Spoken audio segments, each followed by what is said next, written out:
واقف نہیں کرایا. اگر واقف کرایا تو اس کے بعد کوئی ان کی ذمہ داری نہیں، کوئی کرے نہ کرے، ان کی اپنی مرضی کرے. ہدایت نہ تھی جس کی قسمت گزارو، لکھائے کرم پر تھے بے کار. اب ان کی ذمہ داری ختم. حتیٰ کہ آقا کریم کو اللہ تعالیٰ نے میرے محبوب آپ ان کے کوئی دروگے نہیں ہیں، آپ نے فرمان میری طرف سے پہنچا دیا، آپ نے حق ادا کر دیا. یہ اپنی قسمت کو کہیں گے، ان کی اپنی قسمت. میں عرض کروں گا دوستوں، اپنی وراثت سے معلوم نہ ہو. کل قیامت والے دن ہمیں پچھتانا پڑے، لیکن اس وقت کا پچھتانا جو ہے وہ کسی کام کا نہیں ہے. آج ہمیں اللہ تعالیٰ نے وقت عطا کیا، آج ہمیں وقت عطا کیا. اس لیے میں آخر میں گزارش کرتا ہوں کہ ہم چند الفاظ توبہ کے ابھی ادا کرتے ہیں. اس امید سے کریں انا انتظار آپ کی، میں آپ کے گمان کے مطابق جو آپ مجھ سے گمان کریں گے، وہی جو مجھ سے امید رکھیں گے میں وہی کر دوں گا. ہم اس امید سے پڑھیں گے کہ اللہ ہمیں بخش دے گا. کچھ دوست بیعت ہونے کی تو غرض سے، کچھ طلباء بھی تھے ایسے جو بیعت ہونے کے لیے یہاں بیٹھے، تو وہ بیعت ہونے کی نیت کر لیں گے. باقی ہم سب لوگ جو ہے توبہ کی نیت سے پڑھیں گے. آمنت باللہ وملائکتہ وکتبہ ورسلہ والیوم الآخر والقدر خیرہ وشرہ من اللہ تعالی والواسع للموت.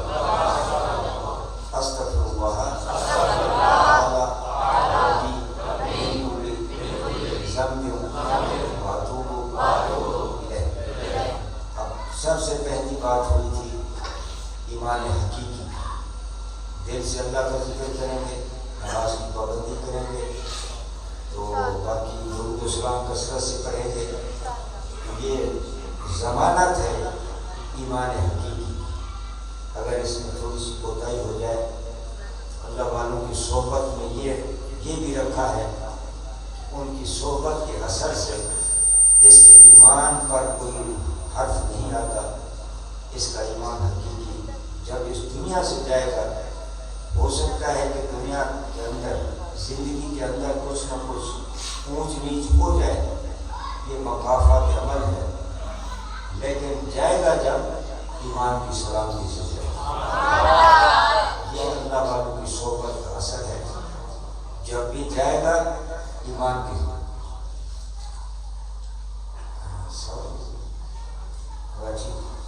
بس میں ایک حکایت چھوٹی سی عرض کرتا ہوں. بہت ساری باتیں ایسی ہیں جو ایمان حقیقی بچانے کے لیے اللہ والوں کا سہارا دیا جاتا ہے. ہمارے دادا پیر سے رحمۃ اللہ تعالیٰ نے اپنے 20 سال کے حکم سے ضلع مظفر گڑھ کے اندر آ کے ڈیرے ڈالے، تو تبلیغ کا سلسلہ شروع ہو گیا. ایک آدمی دور سے، دور تو تھا، کچھ قریب بھی تھا، اتنا دور نہیں تھا، وہ آیا، نام سن کے آیا کہ بزرگ آئے ہوئے. جب وہاں گئے، ان سے تعارف جب ہوا تو اتفاق کی بات یہ ہے وہ ہمارے دادا پیر صاحب کے پیر بھائی تھے. بزرگ آدمی تھا. تو جب بھی کوئی بات ہوتی نصیحت کی بات تو فوراً کاٹ دیتا، کہتا آپ مجھے نصیحت نہ کیا کرو، آپ میرے پیر بھائی ہو، اپنے مریدوں کو نصیحت کیا کرو.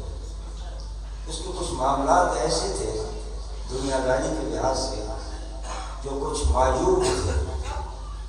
حضرت کو تشویش رہا کرتی تھی کہ دیکھو میرے پیر کا مرید ہے، معاملات اس کے کچھ عجیب سے ہے. تو ہے بھی بہت عمر رسیدہ بندہ، وہ اپنی ہمشیرہ کے ساتھ رہتا تھا. 2 ہی بندے تھے، اس کی ہمشیرہ، ایک وہ ہمشیرہ اس سے بھی بڑی تھی، یہ بھی 80-85 سال کی، وہ بھی اس سے ذرا کچھ بڑی. ایک دن وہ اپنی لاٹھی کی ٹیک سے حضرت کی خدمت میں آ گئی. حضور آپ کا پیر بھائی تھا، آپ کا پیر بھائی تھا.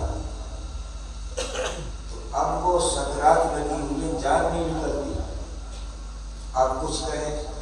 آپ نے فرمایا میں اس لیے نہیں گیا کہ میں اس کی کوئی مدد کروں گا، میں صرف یہ دیکھنے گیا کہ یہ کہتا تھا میرا پیر کامل ہے. میں صرف یہ دیکھنے گیا تھا پیر کامل کا کام یہ ہے کہ وہ اس دنیا سے جب روانہ کرتے ہیں تو ایمان حقیقی دے کے بھیجتے ہیں. ایسی اس کے معاملات تو کچھ ایسے تھے. اب جا کے دیکھیں، یہ منظر جا کے دیکھیں. آپ فرمایا جب میں وہاں گیا تو میں بیٹھ گیا، مراقبہ کر کے آنکھیں بند کر کے بیٹھ گیا. کچھ لوگ جانتے ہیں نام، میں نام بھی بتا دوں، حضرت فضل علی قریشی رحمۃ اللہ علیہ، ان کی بات ہوئی.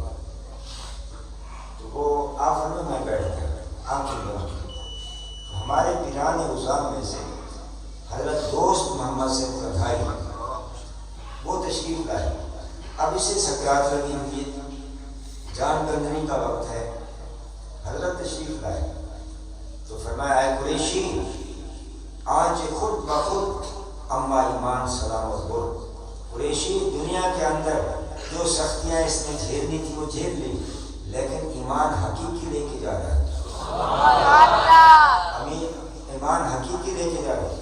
اور میں نے جب مراقبے کے لیے سر سے کپڑا اٹھایا تو زور زور سے کلمہ پڑھا، یعنی جاتے جاتے ایمان حقیقی لے کے گیا. تو ہوا کیوں؟ اس لیے کہ اللہ والوں کی صحبت میں یا یہ سب سے پہلی بات ہے کہ جب جائے گا تو ایمان کی سلامتی سے.